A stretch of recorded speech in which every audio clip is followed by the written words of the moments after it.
Listen, we had a conversation last night on the show before we dive into what happened and the absolute gack fest that the Cavaliers put up in the final 50 seconds of this game. Amazing. We had the conversation last night, right? Okay, all the big favorite, everybody who was played, home teams are all down 1-0. The three best teams in the NBA this season were all down 1-0, right? Thunder go down to the Nuggets last night. Nuggets have a huge comeback. The Knicks with the big win over the Celtics, right? We saw it all, right? We knew the Cavaliers were already down 1-0.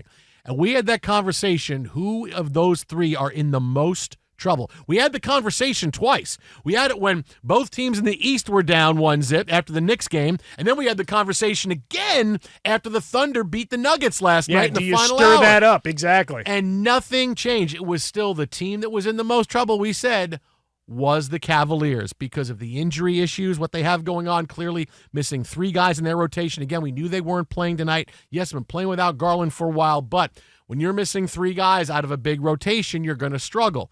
That being said, come on, man. You're up by 7 with 48 seconds left to go, and Siakam misses 2 free throws. So you're up by 7. The Pacers miss 2 free throws, and you still lose the game. And if I had stopped right there and said, okay, 48 seconds, 7-point lead for the Cavs, and Pascal Siakam misses 2 free throws, well, that's it. It's over. Nope.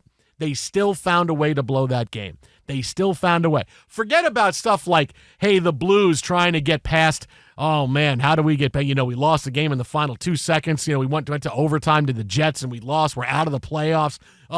Forget about getting past that. Like Cavaliers fans, when you're looking at this season and you're saying this year where we were clearly the best team in the Eastern Conference, second best team in the NBA, we were unstoppable. And here you are now having to go back to Indiana to win 2 games, and you can't find a way to close the last 48 seconds with a 7-point lead. Hey, for all of us, this NBA playoff so far, especially the beginning of the second round, has been entertaining as hell. Every game has been terrific. It's ended in controversy. It's ended with gasps and shrieks and calls, and it's ended terrific. It's all great for us, but wow. You're the Cavs. Like, I don't know how you get over this. I don't know how you go to bed tonight if you're a Cavs fan. Like, I know losses in my life, my team, where I just sit there, I just stare at the ceiling like, how do I can't stop thinking. I can't stop seeing that. I can't stop seeing it. I don't know how you stop seeing the last 48 seconds of this game, which is you let somebody ride in. You had let Nesmith ride in for a dunk off of Siakam's second missed free throw. The offensive foul on Don Mitchell, which is an offensive foul because he throws the elbow. Then you have the turnover. Then you can't get a rebound on another missed free throw. Halliburton hits the 3 to win the game. Like, I don't know how you get past that tonight. You get a big block in the mix. You have the Siakam layup. I mean, everything that comes down to it. You got a 7-point lead, and generally it's, all right, let's do the free throw shooting contest, and maybe you extend it and make it interesting, but not often do you get the extra possession to get over.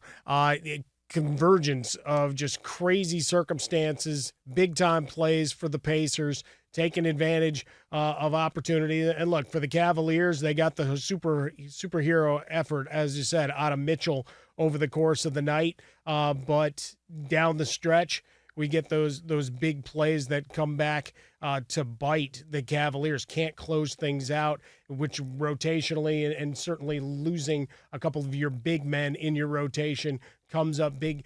And fourth quarter struggles. 21 points scored after having some of their usual offensive barrage. I mean, what we've seen all year long. The one guy that's inserted into the starting lineup, usually a score off the bench, Ty Jerome, 1 of 14 from the field.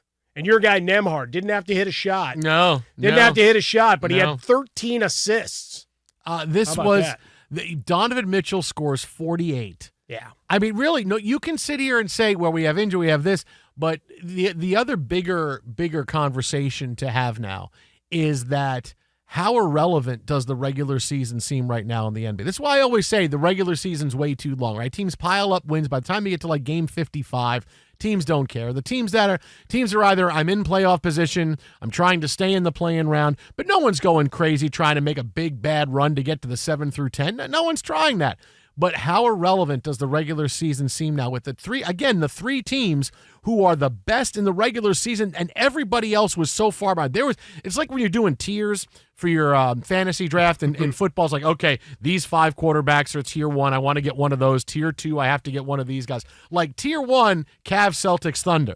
And then there's a long way to go. And then tier 2 is Knicks, Nuggets. Like that's where you have those teams. And you look at where you're at right now and you say, oh my goodness, like how irrelevant does the regular season seem, where the Cavaliers just machine-like went through wins and the Celtics were winning enough, but coming off the championship, they're not going to extend themselves in the regular season, and the Thunder looked absolutely unbeatable. And when you can't, in the end, and when you get to the second round of the playoffs and you're playing a team that matches up well against you, because NBA playoffs are all about matchups. All of a sudden, everything that happened, those 82 games, that's gone, man. That's gone. Well, look, every game actually counts, right? For 82 games of a season, we've done the math a couple of times, right? What is it, game 63 or something about that? And that's why we're always fighting about 65-game seasons or 68-game seasons. It's all of that to try to get to that point of irrelevancy, of operation shutdown, and just playing out the string, or for teams that know they're going to the lottery, again, playing out the string and seeing how many ping pong balls they can accumulate. But we get into matchups, you're going to have different officiating, right? We've certainly seen that through the first few games of this round, and certainly go back to the first round. Here you had that sequence that was referee-initiated review twice in a row, right? Because the Nesmith putback dunk took about 4 minutes to get reviewed, and then in the ensuing possession, after that's upheld to make it a 5-point game, that's when the Mitchell review happens after he throws the elbow, and they want to see, all right, was that his foul? Does it rise to the level of a flagrant? All of that fun stuff. I mean, that was literally 3 seconds off of the game clock. Yeah, where all that emotion and any momentum you had trying to close things out was stunted, not only because of the reviews, but both of them will go against you for the Cavaliers. So, you're doing your desperation, and down the stretch they come. Can this guy hold on and get to the finish line? Well, they did not. And we've watched that time and again. And now we'll see if the Timberwolves can break what is now becoming tradition of fantastic finishes and thrilling upset specials in the second round of the playoffs. Sometimes you can explain the end of games and say, this is the play that did it. This situation did it. You can look at the Nesmith coming in and flying in for the rebound. Should have gotten a foul call there too. Yeah, but you could say, okay, but you put it all together. This is just a choke job. This is an absolute gack fest. I've put so much, like the Blue Man Group when they put the guy puts all the marshmallows in his mouth. Yeah. This is, instead of spewing them back out, and making a big ball of whatever that is. Are you killing this guy now? No, what I'm saying is that's like trying to swallow. That's what the Cavaliers did tonight. This is such a choke. This is one of those, hey, I want to look up choke in the 2025 dictionary. Oh, here's the last minute of the Cavaliers game against the Pacers. We have to keep editing that page like it's a Wikipedia page. What do you got, Frostberg? To their defense, they didn't have LeBron. That is true. And Kyrie wasn't there either. But here's the other question, though. Does Kenny have to give back the Coach of the Year award, and how close is he to getting fired now? Cavaliers record before Kenny Atkinson is named Coach of the Year. Cavaliers record after he's named Coach of the Year. I thought you were going South Park there. Oh, my God, they killed Kenny. What an absolute gack fest by the Cavaliers for a team that was so great in the regular season. And, and here's the thing, is that you look at the teams that have won so far here in the second round, right? The Knicks and the Nuggets and the Pacers. Recent NBA history, like going back a year, right? You had all three of these teams. We go back a couple of years now with the Nuggets. You had all three of these teams who in big series knew how to close games, right? Like the Knicks would have been in the East Finals last year, but they just lost all their players and they lose in 7 to the Pacers.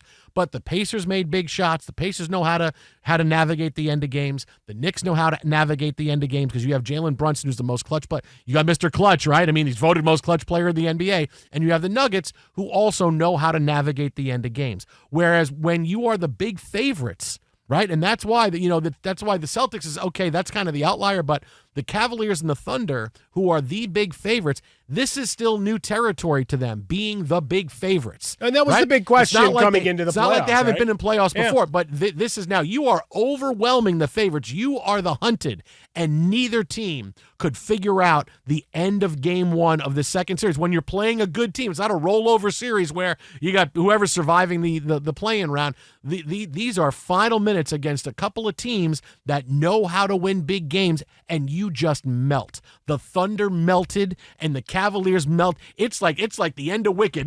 Melting. We're Spoiler. melting. Jeez, man. Everybody knows that happens, and you know. Not everybody. Yeah, they do. They know what happens. Oh, I've never seen it. melting. I'm melting. Well, you know the Wizard of Oz. How they melt? It's the same thing. Oh yeah, there's a lot of melting going on. There's a lot of melting. You could put Just in like fact, the Cavs, right? I'm waiting for the GIF of or the Photoshop of seeing the Wicked Witch of the West melt with a Cavs hat on and a Thunder hat on. It's good. I mean, really. I mean, I saw a good GIF that was Cillian Murphy from Oppenheimer with a White Sox hat on after they got shut out by the Royals yesterday. Yeah. You know, that 1,000-yard stare, no, that's that a he tough gets. one. Yeah, no, so that's going around. But certainly, if you're a Cavs fan, you're wondering what you did wrong with the world. You sold your soul for that LeBron James championship a while ago. Telling you, it's a different thing. It's a different animal when you come into the playoffs as the overwhelming favorite, and then you see how then we see what you're made of, right? Then we see, and now we're seeing so far with the Thunder and the Cavs, 100%.